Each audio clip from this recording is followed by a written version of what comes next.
நன்றி. திரு ஜென்ராம், எப்படி பார்க்குறீங்க இன்னைக்கு தகுதி நீக்க நடவடிக்கை? நீதியரசர் வள்ளிநாயகம் சொன்ன மாதிரி இது சட்டப்பூர்வமாக சட்டப்படி எடுக்கப்பட்ட நடவடிக்கையாகவே இருக்கலாம். ஆனால் சட்டங்கள் செலக்டிவாக கையாளப்படுகின்றன அப்படிங்கிறது தான் காங்கிரஸ் கட்சியினுடைய சார்ஜ். இது சட்ட விரோதமான தீர்ப்பு, சட்ட விரோதமாக பழி வாங்கிட்டாங்கன்னு எதுவும் சொல்லல. ஜனநாயக வழிமுறைகளின்படி ஆட்சிக்கு வந்துட்டு ஜனநாயகத்தை குழி தோண்டி புதைக்க முடியும் அப்படிங்கிற மாதிரி செயல்பட்டு கொண்டிருக்கக்கூடிய நபர்கள் இருக்கிறாங்கல்ல உலகம் முழுக்க. அந்த மாதிரி சட்டப்படியே கூட அரசியல் பழிவாங்கல்களை செய்ய முடியும் என்பதற்கு இந்த கேஸ் உதாரணம். நீதிபதியினுடைய தீர்ப்புக்கும் இதுக்கும் தொடர்பே இல்லை. அந்த கேஸ் போட்டவர் ஏற்கனவே இங்கிருந்து தப்பி போன மோடிகள் யாரும் இல்லை. அவர் சூரத் முன்னாள் பாஜக தலைவர், சூரத் சிட்டியினுடைய முன்னாள் பாஜக தலைவர், எம்எல்ஏ, பாஜக எம்எல்ஏ. ஒரு பை எலெக்ஷன்ல எம்எல்ஏ ஆனாரு. இப்ப எம்எல்ஏவா, இந்த தேர்தலில் எம்எல்ஏவா இல்லையாங்கிறது தெரியல. முன்னாள் எம்எல்ஏவா இருந்தவர். அவர் போட்ட கேஸ் தான். நீங்க தீர்ப்பின் மூலமாக பழிவாங்கப்பட்டார் ராகுல் காந்தின்னு யாரும் சொல்லல. இது போன்ற வழக்குகளின் மூலமாக அரசுக்கு மாற்றான கருத்துக்கள் ஒடுக்கப்படுகின்றன. இதனுடைய தொலைநோக்கு பார்வை, நீண்ட காலத்துல இது மாற்றுக்குரல்கள் எழாமல் மௌனமே தேசிய மொழியாக உருவாக்குவதற்கான முயற்சி. வழக்குகள் போடுறது அப்படின்னு வழக்குகள் போடுறத பற்றியும் அதை பர்சியூ பண்றத பற்றியும் தான் காங்கிரஸ் கட்சி குற்றம் சொல்லுது. இது சட்ட ரீதியாக இல்லைன்னு சொல்லல. அதை நீதிமன்றத்தில் நடக்க வேண்டிய போராட்டம். அது சட்ட ரீதியாக நடக்குதா, சட்டப்படி நடக்கலையாங்கிறது நீதிமன்றத்துல காங்கிரஸ் கட்சியோ ராகுல் காந்தியோ அதை ஃபைட் பண்ணிட்டு போறாங்க. வெளியில தொடர்ச்சியாக சட்டத்தின் முன் அனைவரும் சமம், எனக்கு இதை விட கேட்கறதுக்கு சந்தோஷமாக வேற எந்த செய்தியுமே இருக்க முடியாது. ஆனா உண்மையிலேயே அப்படி நடக்குதா? சிறையில் இருக்கக்கூடிய அமைச்சர்கள் இருக்கக்கூடியவங்க எல்லாரும் யாரு? நீங்க தனியாக இந்த ஒரு கேஸை மட்டும், இந்த ஒரு ஜட்ஜ்மெண்ட்டை மட்டும் பார்க்கணுமா, இல்ல தொடர்ந்து பல மாதங்களாக பல ஆண்டுகளாக இந்தியாவில் நடக்கக்கூடிய நிகழ்வுகளின் தொடர்ச்சியாக பார்க்கணுமா அப்படிங்கிறதுல இருந்து உங்க பார்வைகள் எங்க பொசிஷன் ஆகுதுங்கிறது வேறுபடுது. நீங்க தொடர்ந்து உத்தவ் தாக்கரே அரசு இருக்கும்போது அந்த மகாராஷ்டிராவில் உண்டான அமைச்சர்கள் ஜெயிலுக்குள்ள போனாங்க. ஆம் ஆத்மியினுடைய அமைச்சர்கள் இப்ப டெல்லி அமைச்சர்களாக இருந்தவர்கள் ஜெயிலுக்குள்ள போனாங்க. அங்க போய் அவங்க ரிசைன் பண்ணாங்க. மமதா பானர்ஜியோட நாடாளுமன்ற உறுப்பினர், சட்டமன்ற உறுப்பினர், அமைச்சர்கள் ஜெயிலுக்கு போனாங்க. இப்படி லாலு வீட்டுல, தேஜஸ்வி வீடுகள்ல ரெய்டு நடக்குது. இப்படி தொடர்ச்சியாக சட்டத்தின் முன் எதிர்க்கட்சிகளை சார்ந்த அமைச்சர்கள், உறுப்பினர்கள், தலைவர்கள் இவங்க எல்லாரும் சட்டத்தின் முன் சமமாக இருக்கிறாங்க.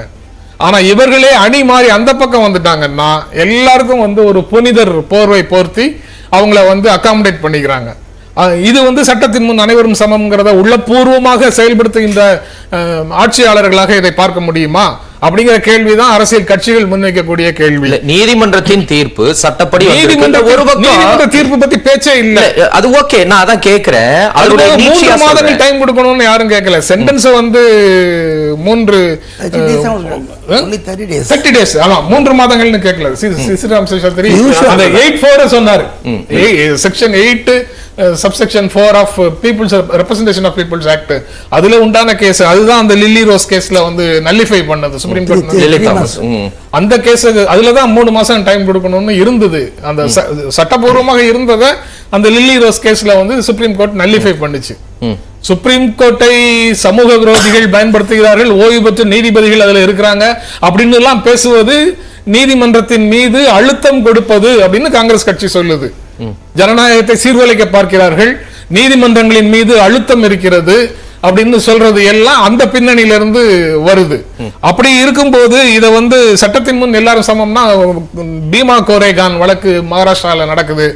அங்க 3 வருடங்களுக்கு மேல சார்ஜ் ஷீட் போடாம பத்திரிகையாளர்களும் வழக்கறிஞர்களும் உள்ள இருக்கிறாங்க. சட்டத்தின் முன்னால அனைவரும் சமமா? செக்ரட்டரியேட், சாரி, லோக்சபா செக்ரட்டரியேட் இதுக்கு கொடுக்குது. என்னைக்கு இருந்தாலும் with effect from the date of verdict தான் கொடுக்க போறாங்க. அதனால அது ஒன்னும் இன்னைக்கு கொடுக்குறாரா ஒரு வாரம் கழிச்சு கொடுக்குறாராங்கிறதுல எல்லாம் பிரச்சனை இல்லை. அதுல ஒரு அவசரங்கிறதுல எல்லாம் ஒன்றும் பிரச்சனை இல்லை. அது ஜஸ்டிஸ் வள்ளிநாயகம் சொன்ன மாதிரி அது அந்த வெர்டிக்ட் வந்த நாளில இருந்து அது எஃபெக்ட் ஆகுது. அது ஓகே. ஆனா இவங்க செய்வதனுடைய நோக்கம் என்ன? ராகுல் காந்தியினுடைய ரோல் இந்திய அரசியல் என்னவாக இருக்குது, அவங்க எந்தெந்த ஆட்களை குறிவச்சு இந்த மாதிரி சட்டத்தின் முன் அனைவரும் சமம்ங்கிற அற்புதமான சட்டத்தின்படி எந்தெந்த நபர்கள் மேல நடவடிக்கை எடுக்கிறாங்கிறது அதுல ரொம்ப முக்கியமாக. இதே மாதிரி கேள்விதான் நான் திரு ஸ்ரீராம் சேஷாத்திரிட்ட வச்சேன். அந்த வழக்கு போட்டவர் அதனை திரும்ப பெற்றுக்கொள்வது அது அவருக்கான உரிமை. நீங்க நீதிமன்றத்தின் வாயிலா ஒரு ப்ரொசீஜர்ல ஒரு சட்டத்தின் அடிப்படையில தான் இந்த தண்டனை வாங்குறீங்க. ஒரே நிமிஷம் சார், அப்ப அதே மாதிரியான வழிமுறை பாஜக மேலையும் காங்கிரஸ் தொடர்ந்து சட்ட ரீதியா வாங்கி 2019 மக்களவை தேர்தலுக்கு முன்னால கர்நாடகால கோலார்ல வந்து ராகுல் காந்தி பேசிய பேச்சு முழுமையாக பார்க்கும்போது அந்த ஒரு வரியை தனியாக தனியாக எடுத்து வச்சு பார்க்கும்போது கிடைக்கிற உணர்வு மொத்தமாக அந்த பேச்சை பார்க்கும்போது கிடைக்கல, எனக்கு கிடைக்கல. அவருக்கு பர்வேஷ் மோடிக்கு கிடைச்சிருக்குது, அதனால அவர் வந்து அந்த வழக்க போடுறாரு. அந்த நீதிமன்றத்துக்கும் அதே உணர்வு, பர்வேஷ் மோடிக்கு வந்த அதே உணர்வு அந்த நீதிமன்றத்துக்கும் வந்திருக்குது. அதனால அவர் குற்றவாளின்னு சொல்றாங்க. நீதிமன்ற அவமதிப்பு உட்பட பல்வேறு வழக்குகள்ல இஎம்எஸ் நம்பூதிரிபாடுங்கிற கேரள முதலமைச்சர் உட்பட அருந்ததி ராய், பிரசாந்த் பூஷன் போன்ற பலருடைய நீதிமன்ற அவமதிப்பு வழக்குல என்ன தண்டனை கொடுத்தாங்க? குற்றவாளின்னு தீர்ப்பு கொடுத்தாங்க. என்ன தண்டனை கொடுத்தாங்க? 1 ரூபாய், 50 ரூபாய், 100 ரூபாய், ஒரு நாள் தண்டனை, நீதிமன்றம் முடிகிற வரைக்கும் தண்டனை. இது எல்லாம் வந்து மற்றவர்களுக்கு பாடமாக இல்லாம போயிடும் அந்த மன்றங்கள், அந்த நீதிமன்றங்கள் நினைக்கல. ஆனா சூரத் நீதிமன்றம் நினைச்சிருக்குது. ஒரே மாதிரி தான் நினைக்கணும்னு நான் சொல்லல. அதுதான் சொல்றாங்க, ஒரே மாதிரி தான் நினைக்கணும்னு நான் சொல்லல. It would send the wrong message to the public. Correct. The accused was given a lesser punishment. EMS நம்பூதிரிபாடுக்கு 50 ரூபாய் ஃபைன் போட்டவங்க 100 ரூபாய் ஃபைன் போட்ட ஜட்ஜுக்கு அந்த உணர்வு வரல, இந்த நீதிபதிக்கு வந்திருக்கு. Very good. அவங்க வந்து சமூகத்துல ஒழுங்கை நிலைநாட்டுவதில்லை, நீதிமன்றங்களுடைய கண்ணியத்தை காப்பதில்லை, எந்த ஒரு இந்திய குடிமகன் மீதும் அவதூறு வந்துவிடக்கூடாது அப்படிங்கிற சட்டத்தை நிலைநாட்டுவதில்லை. அந்த நீதிபதிக்கும் அந்த கோர்ட்டுக்கும் நீதிமன்றங்களுக்கும் இன் ஜெனரல் இருக்கக்கூடிய அக்கறையை நான் மதிக்கிறேன், போற்றுகிறேன்.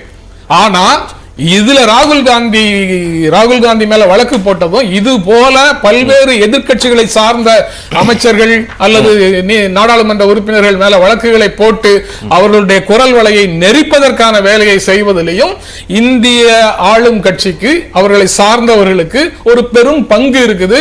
அதைத்தான் எதிர்க்கட்சிகள் இன்று கண்டனம் தெரிவிக்கின்றன. தொடர்ந்து பேசலாம்.